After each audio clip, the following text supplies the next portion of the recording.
تراب الحق تراب الحق تراب الحق تراب الحق سبحان اللہ۔ الحمدللہ بفضلہ تعالی ختم نبوت فورم کے حوالے سے آپ احباب کے ذہنوں میں ایک جو ابھرتا ہوا پھول، ابھرتی ہوئی کلی آپ کے ذہن میں پیدا ہوئی، اللہ کریم اس کو تناور درخت بنائے اور اس کی شاخیں پورے ملک پاکستان میں، عالم اسلام میں پھیلانے کی توفیق و سعادت عطا فرمائے۔ میں تمام احباب سے گزارش کروں گا کہ ختم نبوت فورم کے حوالے سے آپ تمام احباب جوک در جوک اپنی عقیدتیں، اپنی محبتیں شامل رکھتے ہوئے اس فورم کے ساتھ تعاون کیجئے۔ اللہ کریم ہم سب کو جزائے خیر عطا فرمائے۔ انتہائی عقیدت و احترام کے ساتھ ملتمس ہوں محتمم جامعۃ المنظر الاسلام غوثیہ ڈیرہ اسماعیل خان، امین علوم بندیالوی شیخ الحدیث حضرت علامہ مولانا قبلہ مفتی محمد فضل الرحمان صاحب بندیالوی دامت برکاتہم العالیہ کی بارگاہ میں درخواست گزار ہوں خطاب دل نواز سے ہمارے اذان و قلوب کو منور فرمائیں۔ نعروں سے حضرت کا استقبال کیجئے۔ نعرہ تکبیر، نعرہ رسالت، تاجدار ختم نبوت، تاجدار ختم نبوت۔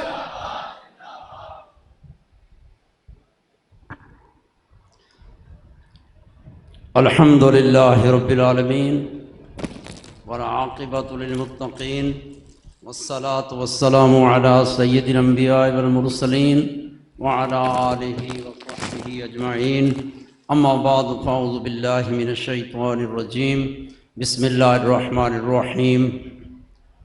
ما كان محمد ابا احد من رجالكم ولكن رسول الله وخاتم النبيين وكان الله بكل شيء عليما۔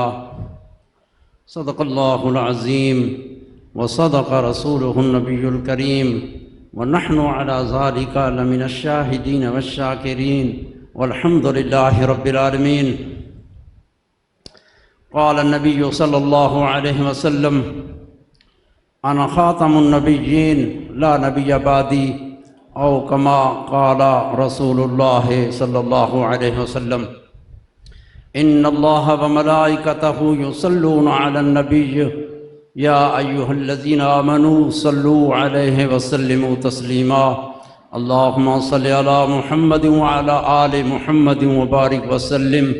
الصلاة والسلام علیک یا رسول اللہ، الصلاة والسلام علیک یا حبیب اللہ، الصلاة والسلام علیک یا رحمۃ للعالمین، الصلاة والسلام علیک یا خاتم النبیین۔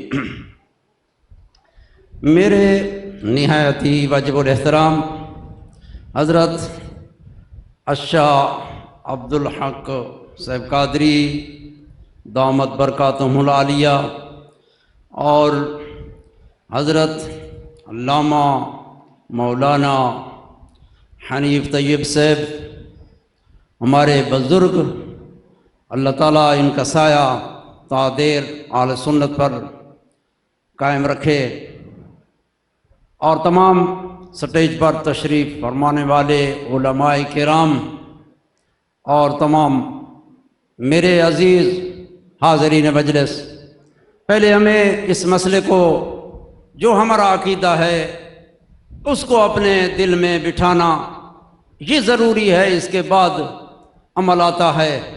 بنیادی چیز ایک نظریہ ہے، عقیدہ ہے کہ ختم نبوت کے متعلق ہمارا عقیدہ کیا ہے۔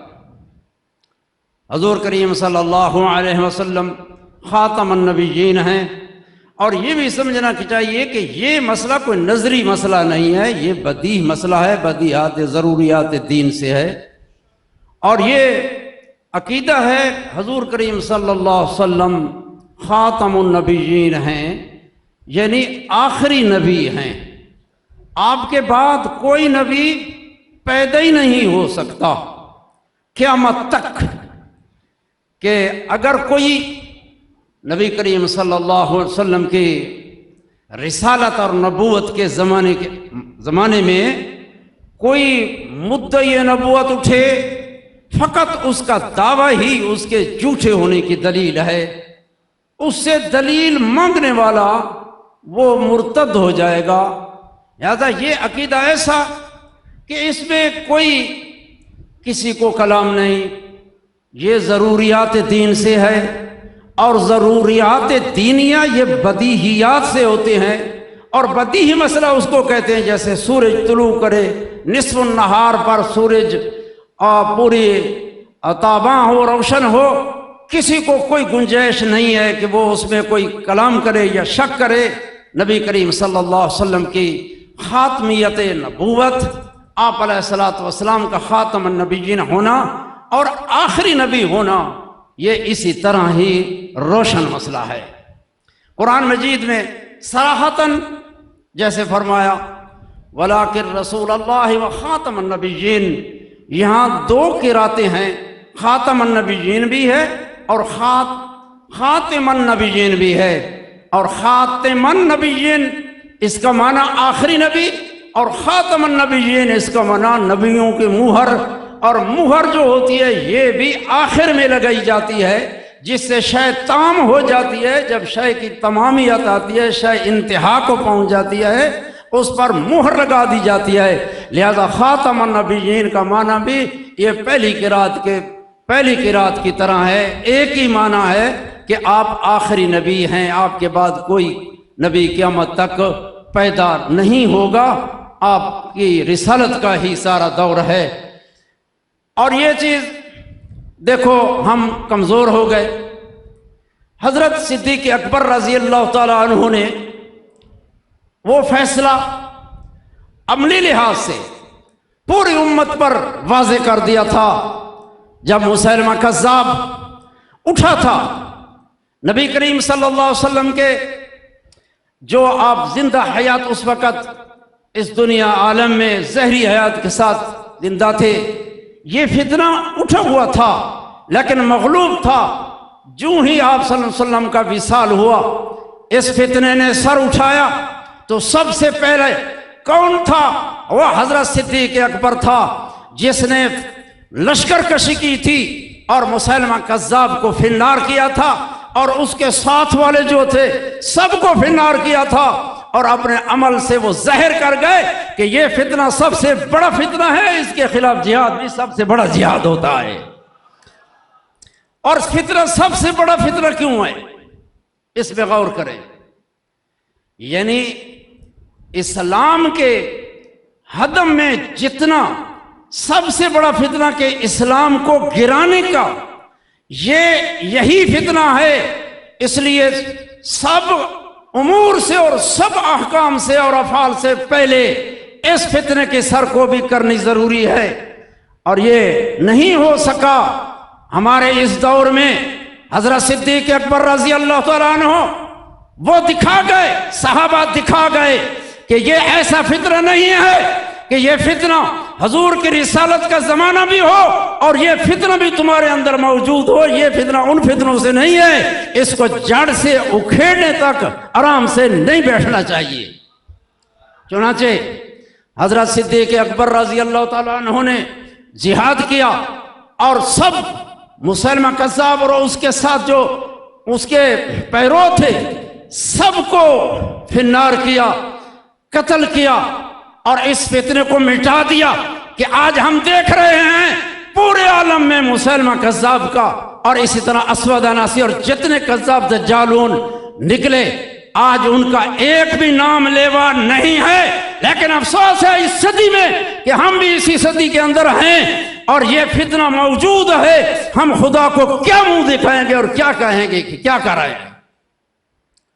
اب اس کا جواب میں یہ عرض کروں گا کہ یہ فتنہ صرف یہ نہیں ہے کہ بس بھئی کوئی جھوٹا مدعی نبوت کھڑا ہو جائے اور اس کے نام لیوا یہ صرف کافر ہیں۔ یہ صرف کافر نہیں ہے، یہ مرتدین کفار ہیں، یہ اقلیت اور اہل کتاب جیسے نہیں ہو سکتے۔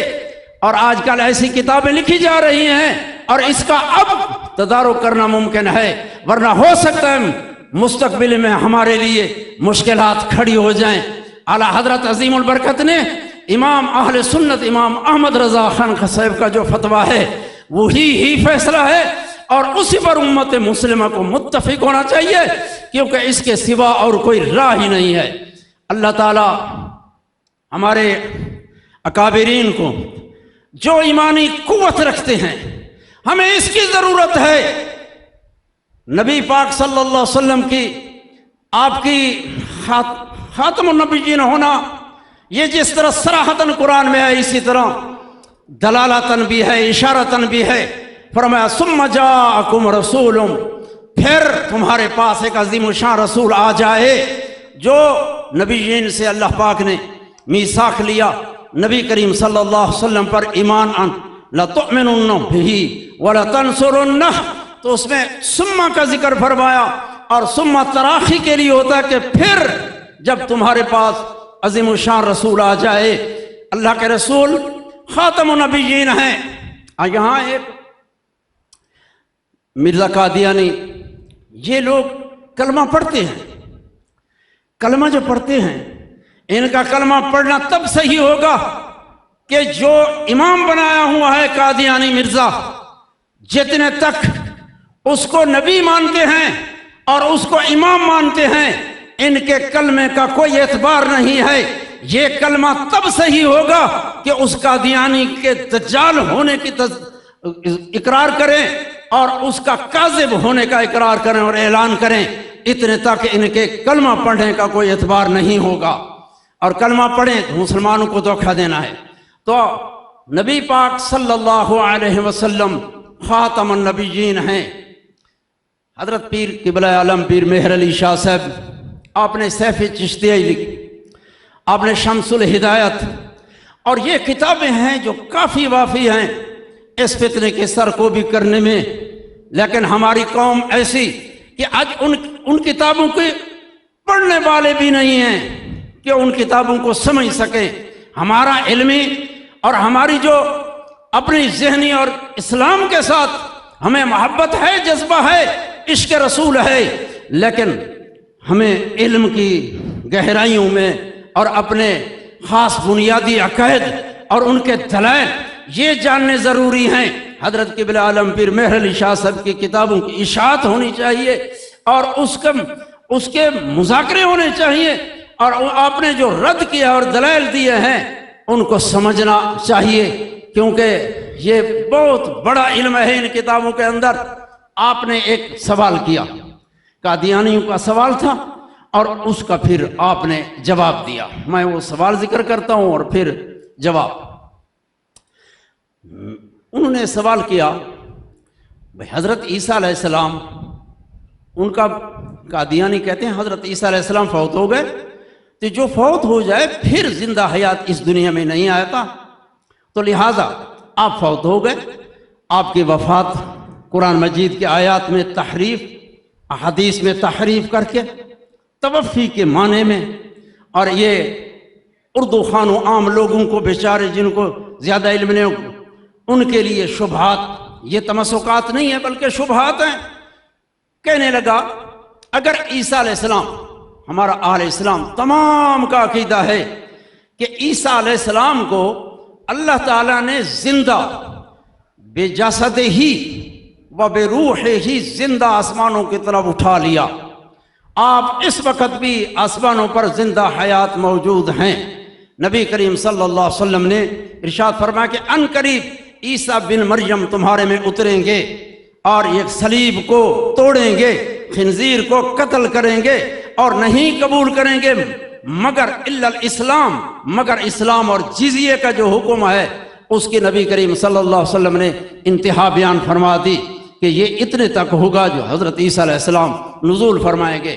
اور نزول بجسد ہی، یہ فرح سعود بجسد ہی کی، جو آپ اپنے جسم مبارک اور روح کے ساتھ آسمانوں کی طرف اٹھائے گئے اور آپ واپس آئیں گے، اور وہ بروز کا قیل ہوا، یہ بروز بھی تناسخ کے قریب قریب۔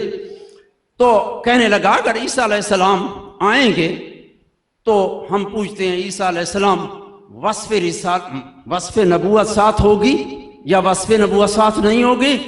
اگر کہو وصف نبوت نہیں ہے تو سلب نبوت نبی سے لازم آتا ہے جو محال ممتنع ہے، اور اگر نبوت ساتھ ہے وصف نبوت بھی ساتھ ہے، آپ نزول بشاصدی فرمائیں گے تو پھر مہر نبوت ٹوٹتی ہے۔ حضرت قبلہ عالم پیر مہر علی شاہ صاحب نے اس کا جواب دیا، آپ نے فرمایا نبوت کے دو رخ ہیں، ایک بطون اور دوسرا ظہور۔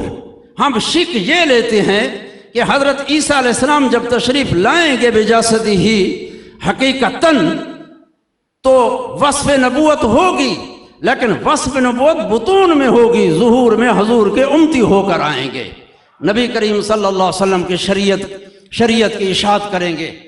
تو یہ عرض ہے کہ ہمارے استاد مولانا عطا محمد بندیالوی وہ معنی فرماتے تھے، اور میں نے کتابوں میں دیکھا، جیسے علی قاری مرقات ہے مشکات شریف کی، تو اس میں اور کتابوں میں انہوں نے فرمایا حضور خاتم النبیین ہیں، آپ آخری نبی ہیں، آپ پیدا ہوگئے، اور اعلان نبوت فرمایا قیامت تک کوئی نبی پیدا نہیں ہو سکتا، اور اگر پہلے وقتوں کے نبی آ جائیں تو پھر حضور کریم صلی اللہ علیہ وسلم سب کے رسول سید الانبیاء ہیں، وہ سارے آپ کے امتی ہیں۔ جیسے فرمایا لو کان ابراہیم لو کان موسیٰ حیا لما واسعہ الا اتباعی، اگر موسیٰ علیہ السلام زندہ ہوتے تو اس کو اور کوئی گنجائش نہیں تھی سوائے میری اتباع کے۔ اللہ تعالیٰ اس عقیدے پر تمام اہل سنت کو اور تمام ہمارے جو کاوش کر رہے ہیں، اللہ تعالیٰ اس کو اپنی منزل مقصود تک پہنچائے، اس فتنے کو کہ آپ کی کاوش سے یہ فتنہ بالکل مٹ جائے، کیونکہ یہ اسلام کے حدم میں زیادہ مضر ہے، لہٰذا اس کے خلاف جہاد بھی جہاد اعظم ہے جو حضرت صدیق اکبر نے کیا تھا۔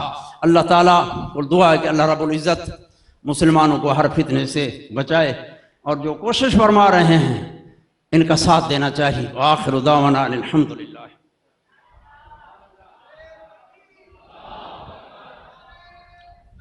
یا رسول